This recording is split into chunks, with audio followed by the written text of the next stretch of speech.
Hi guys, so sorry.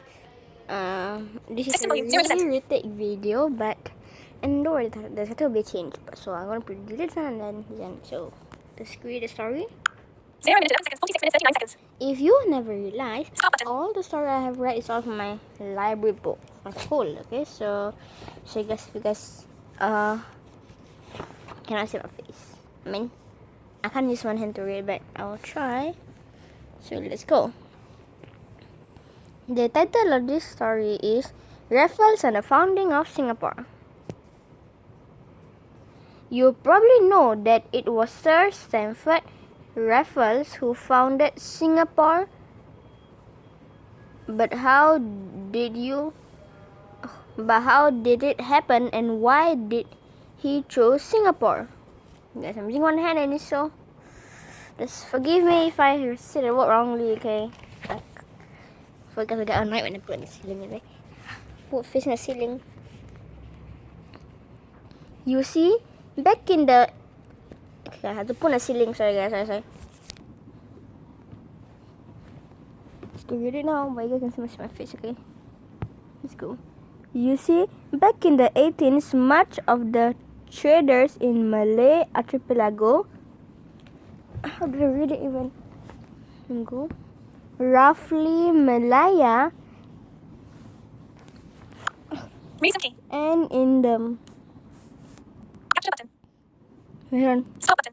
And in the Malay archipelago, roughly Malaya and Indonesia with today, was controlled by the Dutch.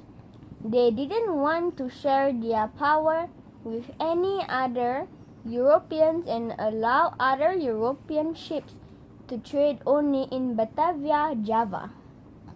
This made the Dutch very rich, but it also made the other Europeans unhappy because they wanted to be rich too. Ka-ching! The British especially were making a lot of money by trading with China, and to do that they had to sail past the Malay archipelago. Having to stop at Batavia meant they had to pay high taxes to the Dutch. Nobody likes to share their money. One man in particular was terribly upset that the Dutch had so much control in the area. His name was, you guess it, Sir Thomas Stamford Raffles.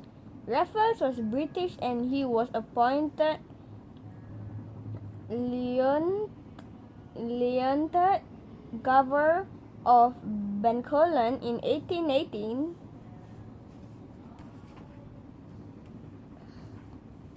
Even though the British managed to have control over Bencoolen and Penang in the Malay archipelago, Raffles wasn't satisfied. That's because those locations weren't all that great for traders in the area as compared to Malacca, which was controlled by the Dutch. Raffles was a take-charge kind of guy, so he decided to explore the region in search of a new British settlement. He boarded the ship Indiana and set sail. On 28 January 1819, he landed on a little island that was mostly a jungle. Let me guess. That's Singapore. Yes, that was Singapore. There were around 1,000 people living on the island, then made up of Malays, Chinese, and Orang Laut or Sea Gypsies. The Malays lived in a village near the Singapore River headed by the Temenggung. The Chinese lived on the hills where they grew a plant called gambir. The Orang Laut lived on houseboats along the Singapore River and worked as fishermen and boatmen. Some sold fruit for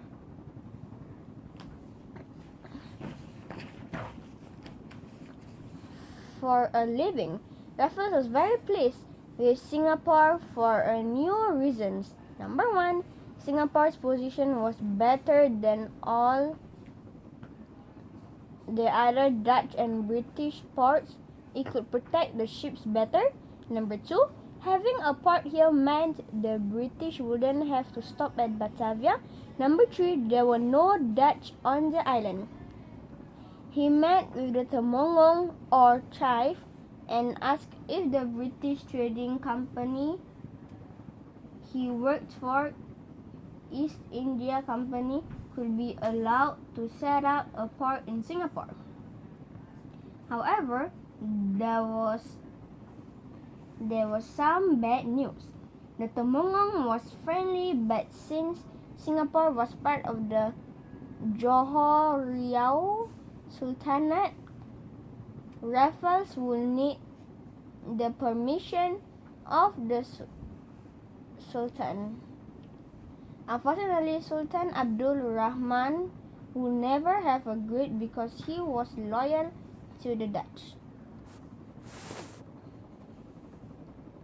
But Raffles' ears perked up when he learned the story of how Sultan Abdul Rahman wasn't the rightful heir to the throne.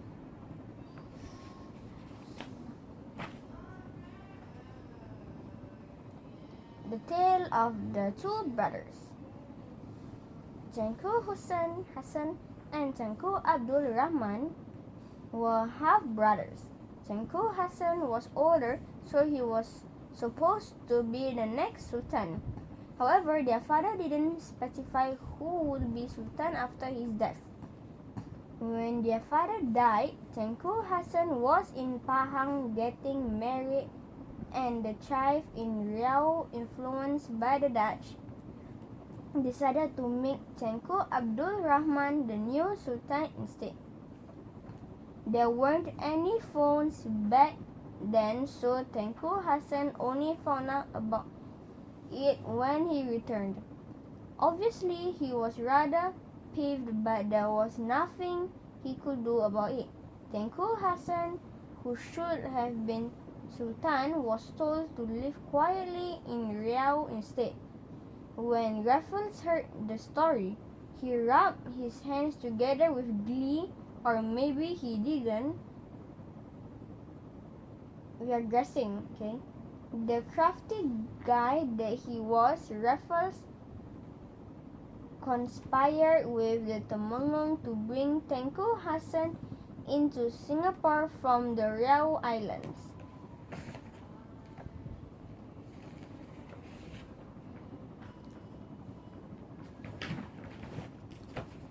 They smuggled Tengku Hassan on a ship so that the Dutch wouldn't find out. Tengku Hassan arrived safely in Singapore, and a few days later, on 6 February 1819, Raffles recognized him as Sultan Hassan and rightful Sultan of Singapore. Raffles, Sultan Hassan, and the Temongong signed a treaty which allowed the British to set up a trading settlement in Singapore in return for a yearly salary to Sultan Hassan and the Temongong. The historic event was witnessed by the orang laut, pirates, and fishermen. Okay, I have to read you this dialogue, but this is not dialogue. Means I'm not going to read you. Okay.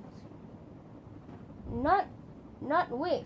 The signing of the treaty in 1819 didn't mean the British controlled Singapore.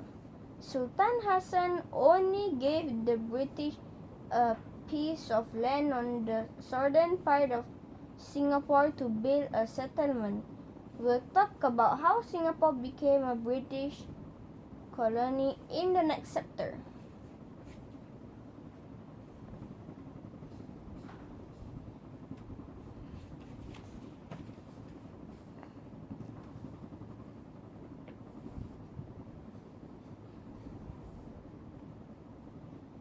Of course they were. The Dutch was so upset, they wrote a letter with lots of big words to Raffles Company, the British East India Company, EIC, complaining about Raffles' behavior. The EIC was angry with Raffles for being a troublemaker. The British government was also angry with Raffles for spoiling their friendly relationship with the Dutch. Bet you didn't know the founding of Singapore made so many people lose their cool. But Raffles was pretty stubborn. He was sure he had made the right decision and fought hard to keep Singapore. Though the Dutch were unhappy, they wanted to remain friends with the British and didn't want to start a war. So in 1824, the Dutch signed a treaty with the British allowing them to keep Singapore. So guys, this is a video. I'm sorry we are coughing. I'm not kind of... Come on. Stop button. 11 minutes, 33 seconds, 46 minutes, 39 seconds. Yeah, I'm not kind of a girl who like to, and my type is I pronounce the word wrongly. Sorry for that. Pause button.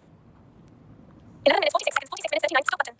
Sorry for that information, okay? So there's a video and bye.